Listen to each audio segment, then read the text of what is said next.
Sí, muy buenos días. Qué emocionante encontrarnos con la palabra de Dios.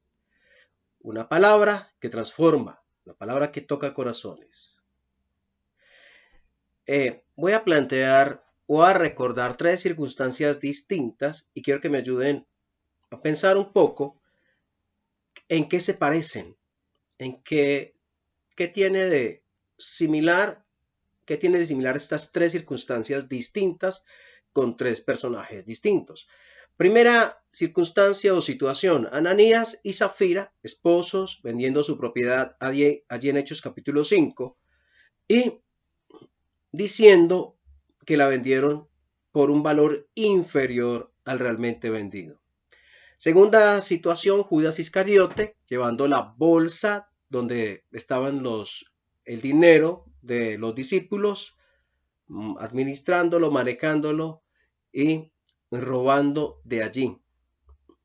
David, tercera circunstancia, David, después de haber adulterado con Bexabé y ella quedar en espera de un bebé, llama al soldado del ejército, esposo de Bexabé, Urías Eteo, a palacio y después de la conversación le envía a casa a descansar. Muy consideradamente, sabiendo que ha estado por meses fuera de casa, le envía a su casa para que salude a su esposa.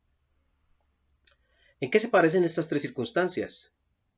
A ver, estamos subiendo el video, además de los hermanos que lo están viendo en la reunión, lo estamos subiendo a Facebook y a YouTube. Opinen ustedes allí en la página en qué se parecen. Vamos a dar unos cuantos segundos para que me ayuden. ¿Qué tal si contamos? Ahí pueden ir escribiendo sus comentarios. ¿Qué tal si contamos? 5, 4, ¿a alguien se le ocurre? 3, 2, 1. Muy bien. ¿En qué se parecen? Hicieron cosas buenas o en apariencia buenas por motivos malos, por motivos pecaminosos, por motivos sucios. Y dentro de el tema que estamos viendo, la serie que estamos viendo acerca de que formamos parte con un propósito, quiero que miremos las motivaciones. Las motivaciones. Es importante que las miremos. Miramos, por favor, le invito a que miremos en Filipenses, capítulo 1. El libro de Filipenses, capítulo 1, versículo 12. Capítulo 1, versículo 12. Quiero que sepáis, hermanos, hay unos, creo que en Corintios, capítulo, o más bien, Tesalonicenses, capítulo 4, creo que es, dice, no quiero, hermanos, que ignoréis. Aquí dice, quiero que sepáis, hermanos, porque Dios quiere que sepamos, Dios quiere que no ignoremos. Hay cosas que desconocemos, que Dios no quiere que desconozcamos. Dios quiere que sepamos. Y en este caso es, quiero que sepáis, hermanos, que las cosas que me han sucedido han redundado más bien para el progreso del Evangelio. O sea, ellos sabían que Pablo estaba en prisión, estaba en cárcel. Tal vez esto les afectaba anímicamente por los lazos emocionales con el apóstol Pablo, pero él está diciendo, les está animando, es más, les está animando desde la cárcel. Él está en la cárcel y quiere animarlos a ellos. Y eso es obra del Espíritu de Dios. Solamente el Espíritu de Dios puede hacer algo así. Que una persona que en este caso es la afectada directamente, en lugar de esperar o recibir consolación, quiera ofrecerla. Porque es Dios quien lo produce. Entonces, les está diciendo, esto ha redundado más bien para el progreso del Evangelio. No se desanimen, no se sientan mal, no se sientan agobiados. Sepan que Dios tiene un propósito por el cual me colocó acá. Bueno, sigamos. Versículo 13. De tal manera que mis prisiones han hecho patentes en Cristo Jesús en todo el pretorio de todos los demás.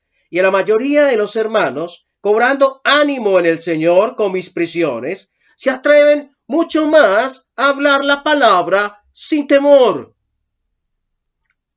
no solamente para Pablo ve un propósito en cuanto a él y a los que están alrededor de él, sino que como efecto de Pablo en prisión, algunos han dicho, basta de estar sentados, indiferentes. Este hombre, el apóstol, lo hace muy bien, predica el evangelio.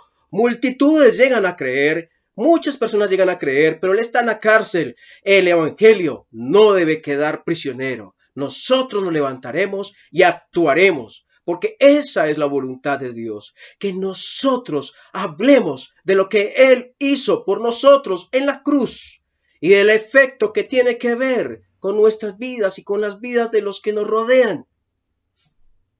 Y tiene que ver esto con la salvación del alma. Yo sé que tú, como yo, no quiere que personas que amamos, familia, lleguen a morir sin haber arreglado las cosas con Dios. Y ese arreglado es llegar a creer en el Señor Jesucristo, como dice la Escritura. No de la manera que socialmente se entiende creer, sino de la manera que bíblicamente es creer. Ahí tenemos que nosotros centrarnos, enfocarnos y mirar. Muy bien, pero sigamos, versículo 15. Algunos a la verdad predican a Cristo por envidia y contienda, pero otros de buena voluntad. Escuchen bien, estamos escuchando, deje que la palabra de Dios penetre en su vida.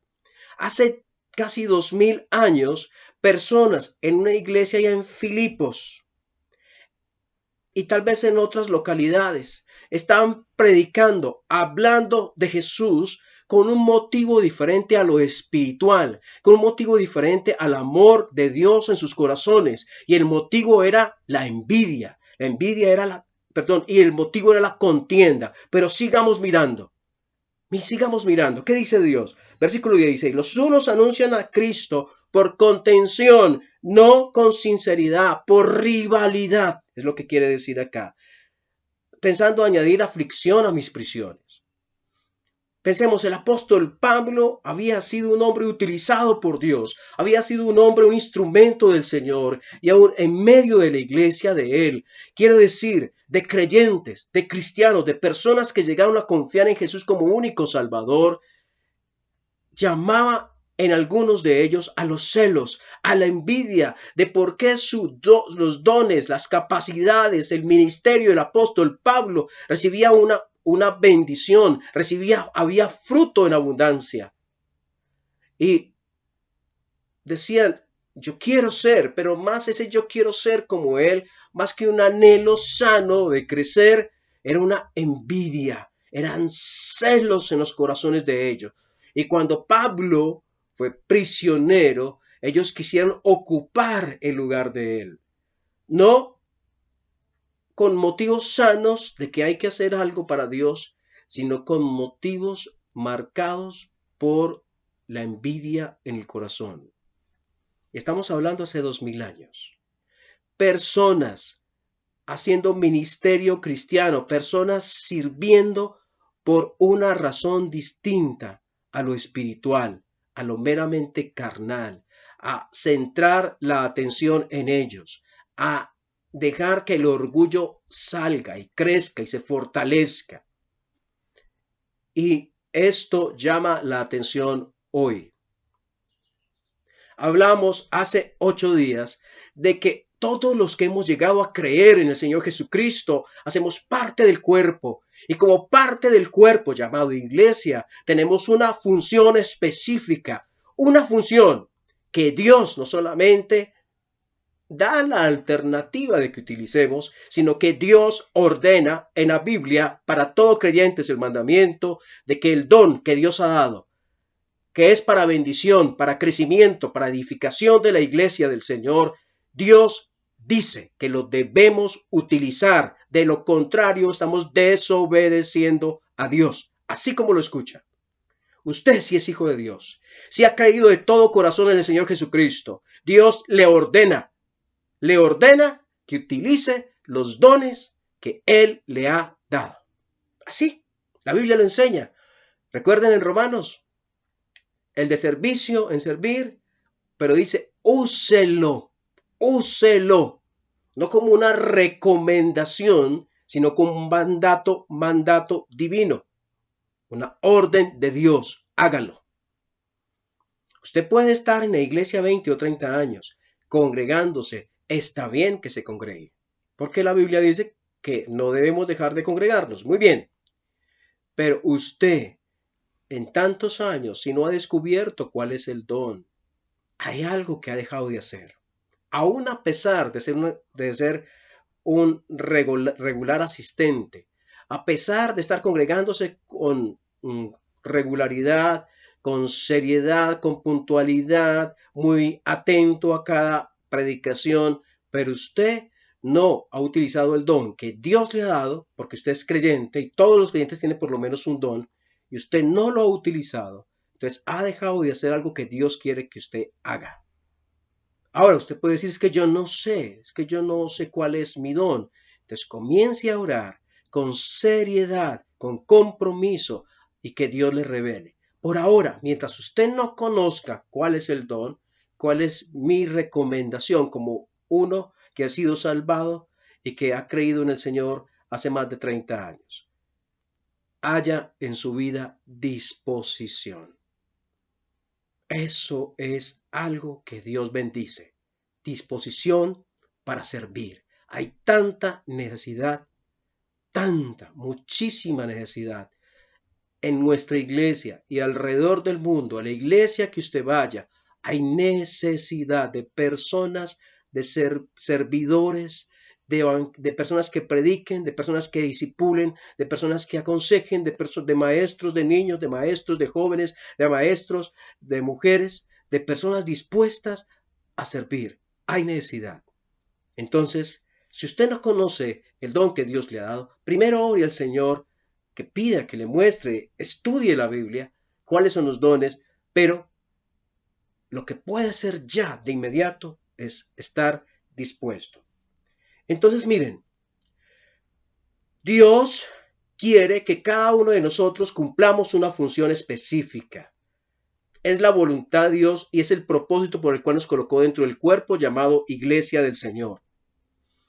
Pero aquí lo que estamos viendo es que hay unos que estaban cumpliendo una función, haciendo una función, pero no para bien del cuerpo, llamado iglesia, pero sino para el bien propio, para el bien personal.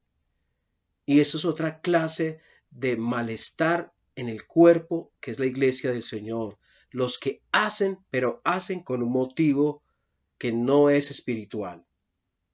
Que no es espiritual. Y yo le invito a que miremos allí en 1 Corintios, capítulo 3.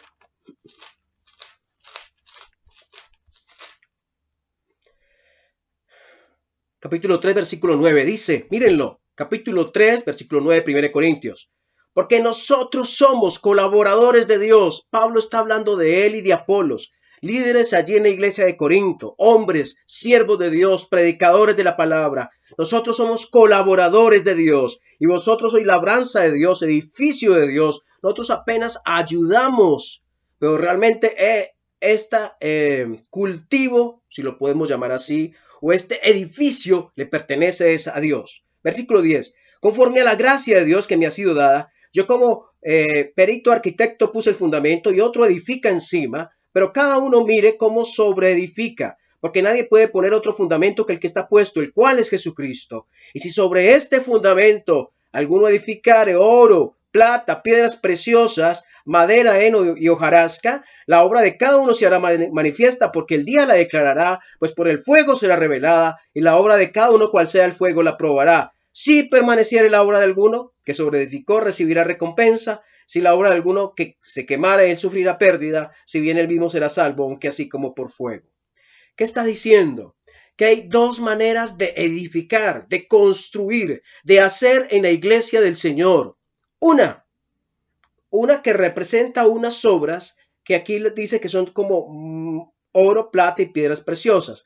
Y otra que representa, que son representados por los materiales, madera, heno y hojarasca. Que cuando venga el fuego, el ojo escrutador de Dios, nuestro Dios es fuego consumidor, el ojo escrutador de Dios, allí en el tribunal de Cristo, estas obras que se hicieron supuestamente para el Señor simplemente se quemarán, pero aquellas otras que se hicieron realmente para el Señor permanecerán. ¿Cuál es la diferencia? ¿Cómo se sabe qué obras pasarán la prueba allí en el tribunal de Cristo cuando nos encontremos con Él cara a cara?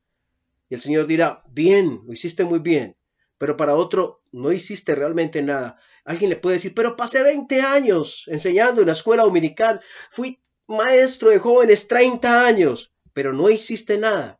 Porque, ¿cómo así que no hice nada? Pues miremos la respuesta en 1 Corintios capítulo 4, versículo 5.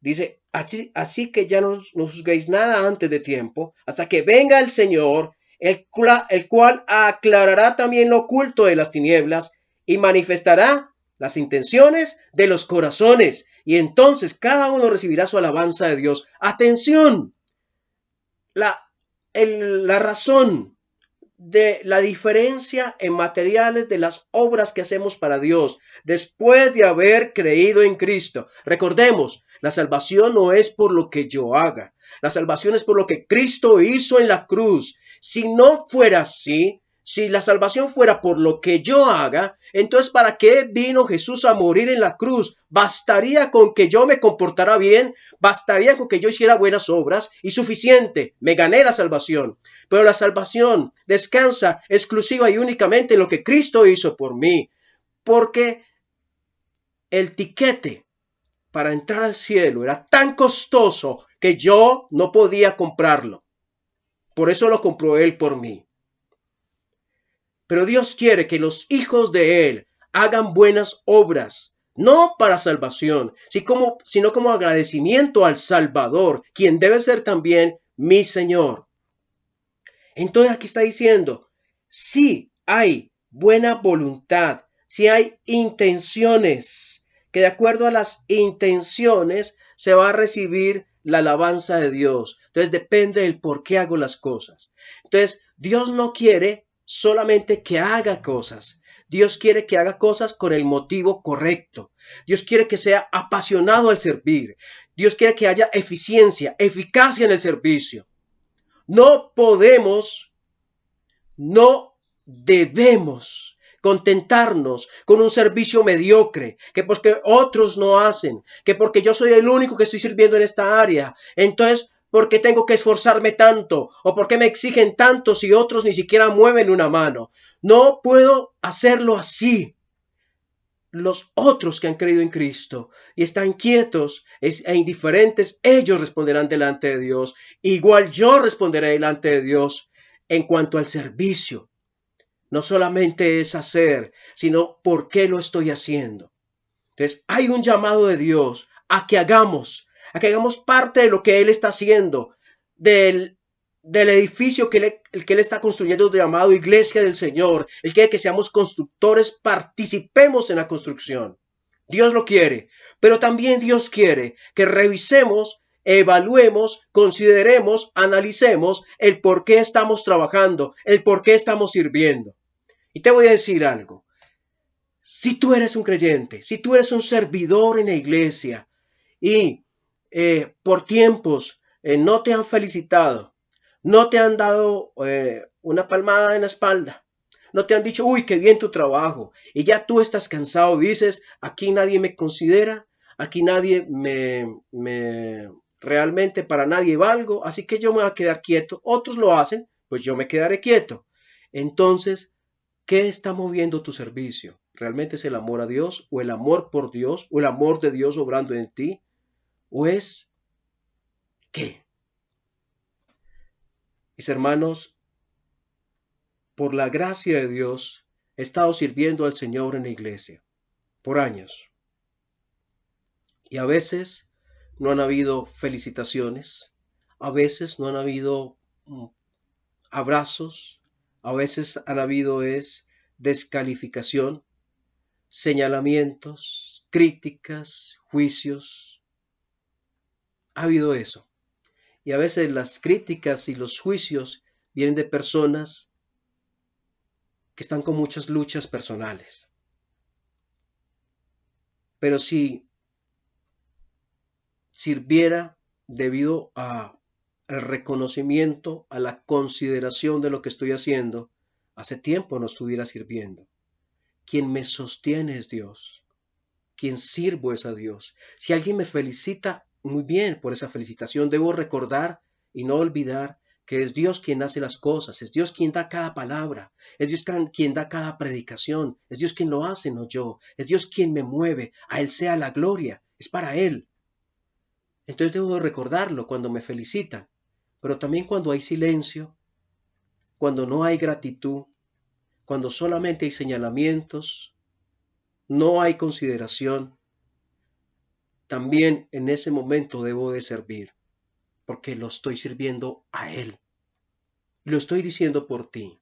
Si estás comenzando en el camino del servicio, tenemos toda la vida para servir al Señor y no podemos desmayar. Si Dios te ha puesto como maestro de escuela dominical, si Dios te ha puesto como maestro de jóvenes, si Dios te ha puesto como discipulador, evangelista, si Dios te ha puesto como predicador de su palabra, si Dios te ha puesto como servidor, por donde Dios te haya puesto, lo que Dios te haya puesto a hacer, no podemos detenernos y no puede esto supeditarse a que reconozcan o no mi servicio, a que el liderazgo me apoye o me deje de apoyar, porque lo estoy haciendo para Dios. Y Él se merece no solamente que le sirva, sino que mi servicio sea de altísima calidad. No basta con servir mediocremente, basta con servir a Él como se lo merece. Y en Corintios capítulo 9, 1 Corintios 9, 17 dice, por lo cual, si lo hago de buena voluntad, recompensa tendré. Escuchen bien, por lo cual, Corintios 9:15, por lo cual si lo hago de buena voluntad, recompensa tendré. Si es de buena voluntad hay recompensa. ¿Qué quiere decir? Que si hago las cosas de mala voluntad, habrá recompensa. ¿Qué está diciendo ese versículo? Pero si de mala voluntad, de todas maneras estoy cumpliendo con algo, pero no dice que habrá recompensa. Y terminemos allí en Corintios capítulo 13.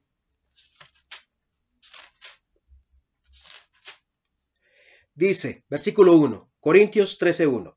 Si yo hablase lenguas humanas y angélicas y no tengo amor, vengo a ser como metal que resuena o címbalo que retiñe. Está hablando a los corintios, les está diciendo de esos dones extraordinarios, de esos dones llamativos que ellos añoraban. Pero dice, si yo hablase lenguas humanas y angélicas y lo que me mueve no es el amor, Dios obrando su amor obrando en mi corazón, entonces solamente ruido. Vengo a ser como metal que resuena o címbalo que retiñe. Hay un versículo que dice, el amor de Cristo me constriñe pensando y constreñir es mover, como el motor, impulsar. El amor de Cristo me impulsa pensando esto, que si uno murió por todos, luego todos murieron. Y por todos murió, ¿quién murió? Él, el Señor, para que los que viven ya no vivan para sí, sino para aquel que murió y resucitó por ellos. Versículo 2. Si tuviese profecía y entendiese todos los misterios, ¿quién puede entender todos los misterios? Solo Dios. Pero si alguien, si un ser humano llegase a entender todos los misterios y toda ciencia, y si tuviese toda la fe de tal manera que trasladase los montes y no tengo amor, de nada soy. O sea, es un cero absoluto, no es nada. Usted puede pensar en su hijo con ese don espectacular que tiene de predicador. Usted puede pensar en su hermano o hermana. Usted puede pensar en alguien de su familia que es un creyente y tiene un gran don de Dios. Pero si lo hace sin amor, solamente por orgullo, solamente por soberbia, solamente por ser el centro, solamente por aplausos, entonces nada es, de nada le sirve. Está haciendo nada. Cero. Cero absoluto. De nada le sirve. Nada soy. ¿Quién lo está diciendo? Dios. ¿Quién lo está enseñando? La palabra de Dios. Lo dice. Escuchen bien. Escuchen bien. Todo lo que se hace en la iglesia, que tiene solidez, que tiene duración, solo viene de Dios. Dios aún puede utilizar a alguien orgulloso, alguien vanidoso, egocéntrico, y aún a través de ese instrumento sucio, utilizarlo Dios y dar su palabra. ¿Lo puede hacer? Sí, lo puede hacer. Pero cuando esa persona se encuentre en el tribunal de Cristo, qué vergonzoso será estar cara a cara con el que lo salvó.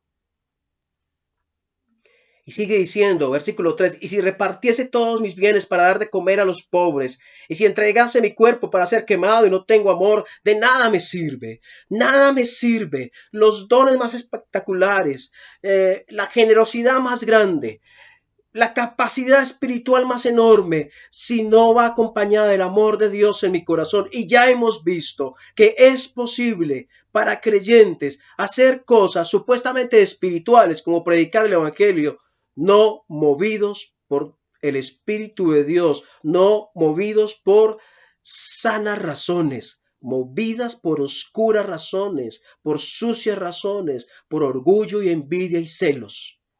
Eso lo hemos visto en Filipenses. Pero ahí lo que sigue es, si la iglesia del Señor entendiera, si viéramos este capítulo, si la iglesia del Señor dejara que el Dios de amor trabajara en su corazón, muchos de los problemas, de los grandes problemas que hay en las iglesias y a niveles personales desaparecerían. Problemas como las contiendas, problemas como las divisiones, problemas como los celos, problemas como la indiferencia, problemas como la intolerancia, desaparecerían si aplicáramos, si viviéramos, si gozáramos, si disfrutáramos el amor que nos habla 1 Corintios capítulo 13. Es Dios trabajando en mi corazón. Es Dios yo permitiendo a Dios trabajar en mí para que esto se cumpla. ¿Qué dice? Versículo 4. El amor es sufrido, el amor es bueno, tiene propósitos buenos, no malos. Y lo bueno está pensando no para mí, hacia afuera, hacia los hermanos, hacia los otros que han creído. Es benigno. El amor no tiene envidia. El amor no es jactancioso, no se infla, no se llena de orgullo, de soberbia. No hace nada indebido, no busca lo suyo, no se irrita, no guarda rencor, no se goza de la injusticia, mas se goza de la verdad. Cuando nos irritamos, no estamos obrando en el amor de Dios. Cuando pasa algo malo a alguien, tal vez podemos decir se lo merece, él se lo merece. Pero aquí dice, no se goza de la injusticia, se goza de la verdad. Todo lo sufre, habla de que no está lleno de dudas con respecto a los otros. Todo lo cree, todo lo espera, todo lo soporta. El amor nunca deja de ser, pero las profecías se acabarán y cesarán las lenguas y la ciencia acabará. Mis amados hermanos, Dios está haciendo un llamado. El tiempo es corto, su venida es próxima. El tiempo que tenemos sobre la tierra es rápido, pasa tan rápido. ¿Y usted qué está haciendo para Dios?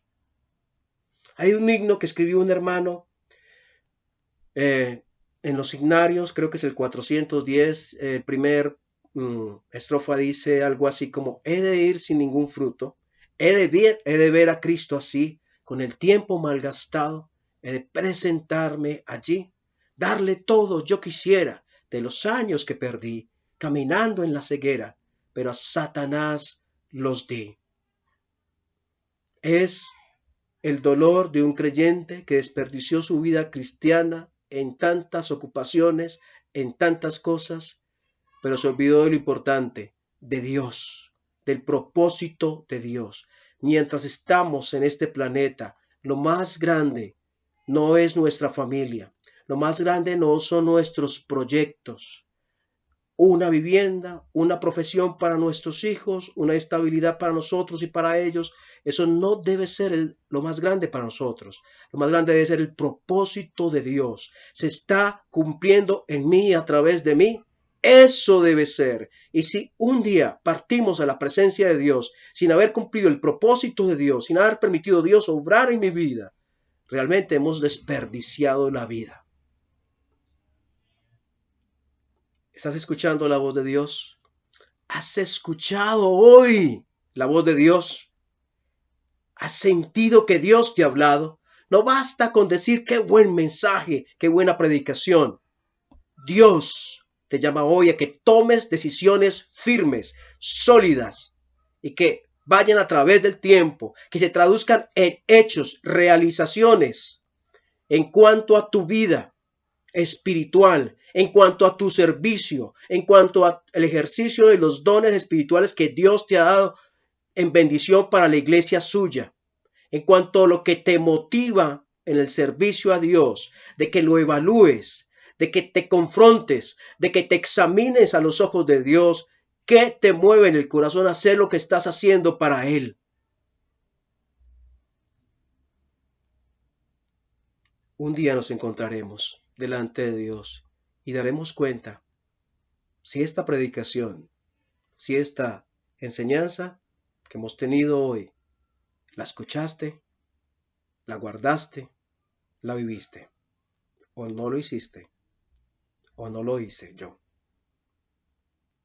Dios, gracias por ese tiempo que nos das. Oramos tu bendición, Señor. Oramos que nos ayudes a ser sensibles a tu espíritu, a no ser orgullosos, a no ser sordos a tu palabra, a vivir tu palabra, a gozarnos en tu palabra y a disfrutar de tu amor, del amor de Dios, tomando el control sobre nuestras reacciones, sobre nuestras decisiones, sobre nuestros pensamientos y sobre nuestros dones, siendo el amor de Dios el medio en el cual desempeñemos aquellos servicios, aquel don que tú nos has dado.